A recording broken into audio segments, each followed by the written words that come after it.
I had a complete stranger reach out to me asking if I could look at their Harbor Freight Predator Auger. Now I have a few of these, and to be honest, I've never used them because I haven't needed to make a new fence yet, but I've heard these can be very dangerous to use, so hopefully after I get done fixing it and testing it out, it doesn't try to hurt me or at least make me look like a complete noob when trying to use it. In today's video, we look at this Predator Auger, and the problem is that it starts and runs, but when you try to use it, it has a tendency to stop. Now, I've worked on this person's equipment before, and this is the individual who had a steel trimmer that needed a new carb and a valve adjustment. They seem to like leaving fuel in their equipment, and they can't figure out why they keep having issues with their stuff. Now, I'm going to try and repair this auger, however, it may not be the exact repair you need to make to yours. We'll explore other options later in the video. Now, we're only going to mention what these other options could be. We don't have enough time to look into them, but if you need more information on these options, you're welcome to ask as many questions as you need to. By the looks of this thing, it has not been used all that much, and as you'll see here soon enough, it's not very old at all. Now, this thing did come with some fuel in the tank, so the first thing we want to do is purge the fuel system of any air and then try and start it and see what it does and doesn't do. For this test, I'm going to lay it on its side instead of standing it up.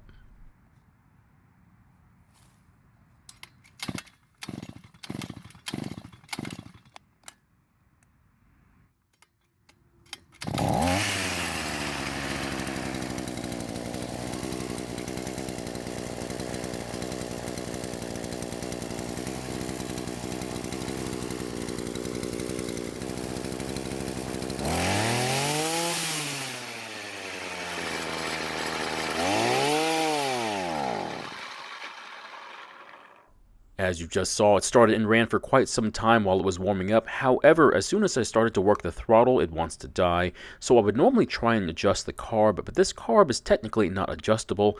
The next thing I want to do is to take off the carb so I can inspect it. From the information sticker, this auger is not very old at all, so why would it need attention already? The biggest cause is the fuel that's put into and unfortunately left in the tank for a long period of time. Depending upon what kind of gasoline you use to mix with your 2-cycle oil, it shouldn't spend more time than absolutely necessary because it could do more harm to the fuel system. While I was pulling off the fuel lines from the carb, if it wasn't obvious before, it is now. This thing needs fuel lines. Now, 100% gasoline wouldn't do this to the lines, especially in a year or two, but ethanol gasoline could, and it wouldn't matter if it was tie gun fuel line or not. Now, on this style of carb, the metering and pumping diaphragm are on the same end of the carb, so we only need to remove these 4 bolts to inspect them.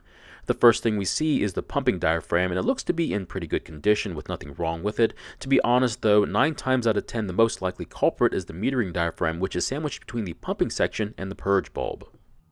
Now, I do want to see if the round inlet screen is clogged with debris, and it looks like it's not, which is a good sign. If yours has debris on it, it could mean your fuel filter has detached from the fuel line in the tank. Luckily, ours is still connected, so our screen is clear of debris. Next, I'll remove the primer section to get to the metering diaphragm. Now, the metering diaphragm is still in good condition and it's somewhat flexible, but it's showing signs of hardening and a couple of wrinkles on the outer edges. Now, these wrinkles and the loss of some of its flexibility could hamper how the diaphragm moves, which means we need to replace it. Now, when finding a replacement diaphragm, the most important part is whether the stem in the middle is long or short. Now, this one happens to be the longer stem, and that's the one I'm going to replace it with. People ask me how I order my diaphragms, and what I tell them is I order all of them, every one I can find. That way I have the variety I need. To be honest, I only have 4 variations, some with 6 holes with long stems, short stems, and the same goes for the ones with fewer holes. After replacing the diaphragm, I want to start putting the carb back together. Now, I just realized that I did not replace the bulb, which was a mistake. It's not going to fail anytime soon, but when I typically replace the fuel lines, I would also consider replacing the bulb as well. Speaking of fuel lines, that's what we're going to replace next. So this is where things get a little interesting. The lines have become soft and have also begun to separate, which is something you don't see every day. The line in the tank seems okay. That is until you try and pull on it, then it starts to fall apart. Not only have the lines gotten soft, but so has the grommet, which feels more like chewing gum than a piece of rubber. So I have a situation, and it's with the grommet I have to replace the soft one with. The one I have that fits the fuel tank opening has 3 openings for 3 fuel lines and not 2. So what do I intend on doing about it? Easy, I'm going to block the 3rd opening. Now, it's not the most professional thing to do, but I never claimed to be that. The first line I'm going to run is the fuel filter line. Now I find it easier to run the lines before I install the grommet, but you can install it in whatever order you want.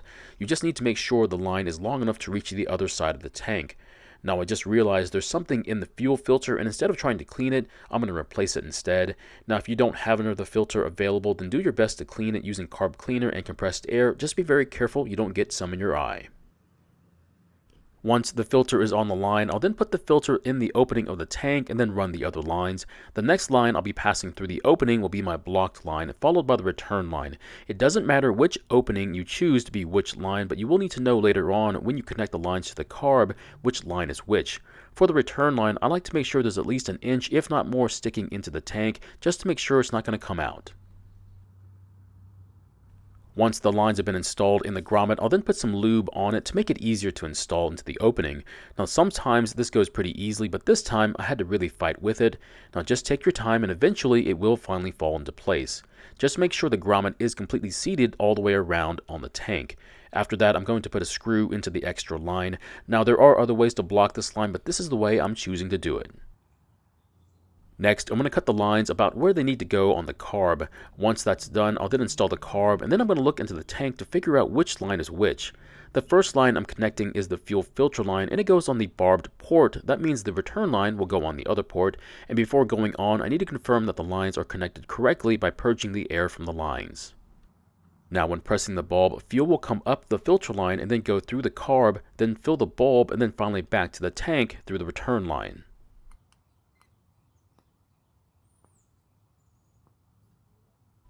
As you can see, it is flowing the way it's supposed to, which means I can finish the installation of the carb. Now, if you suspect the carb is the issue and you don't want to go through this hassle, I would just buy a new carb. From what I can see, this carb is not a name brand carb, so you're not losing anything by purchasing an aftermarket carb. So what about buying the rebuild kit for your carb? Well, finding the correct one is a real hassle, and even if you did buy the right one, you still need to take the old one apart to install the kit. Also, the price for the kits are so high, it just makes economical sense to buy the new carb instead of the kit. So if the carb is cheap and easy to get, why wouldn't the owner of this machine do it themselves versus handing it off to someone they've never met before?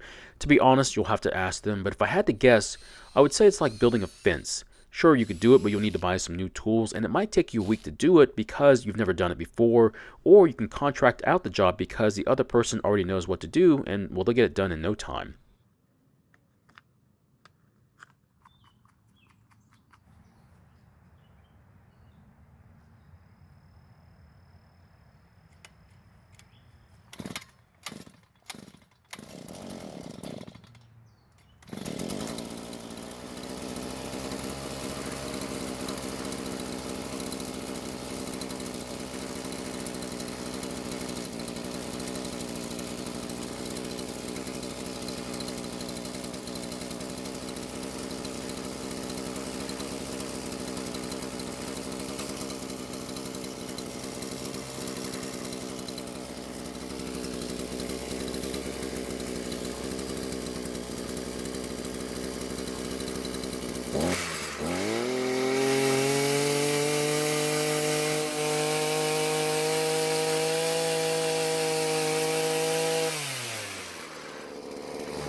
So it seems to start and run just fine now without dying, and finally I get to put a shallow hole in some random part of the woods.